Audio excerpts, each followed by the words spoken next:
our national parks.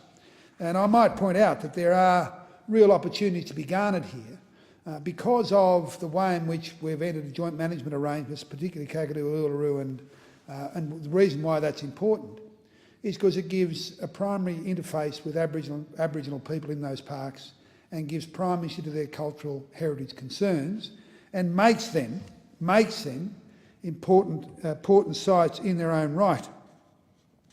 But there is more that can be done. Of that there is absolutely no question.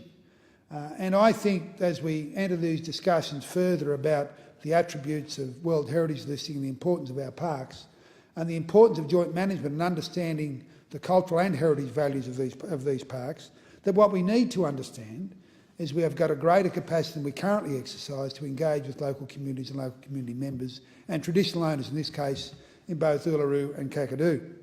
There's no reason, in my view, why new partnerships can't be forged beyond what currently exists for fire control, weed and feral management control, feral animal management control, particularly in places like Kakadu, and the obvious opportunities for improving their role in cultural heritage management. I do have to say, though, that I want to commend the National Parks workers who work in these parks for their commitment to both preserving the natural heritage and their engagement with the local communities around the cultural heritage values. And I've seen over many years now, since the establishment of Uluru in 1987 as a park, and you'll recall we had celebrations about that most recently.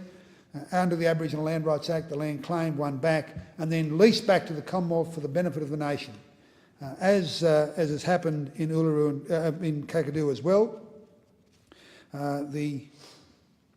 most of the land that was to become part of stage one of Kakadu was granted the Kakadu Aboriginal Trust under the Land Rights Act in 1978, and in 1978 the Land Trust and the Director signed a lease for the land to be managed as a national park, and that's been the history of these two parks. They've been Aboriginal land where the Aboriginal people have given them back to the nation to operate as parks for the benefit of the nation. For that they deserve great acclaim.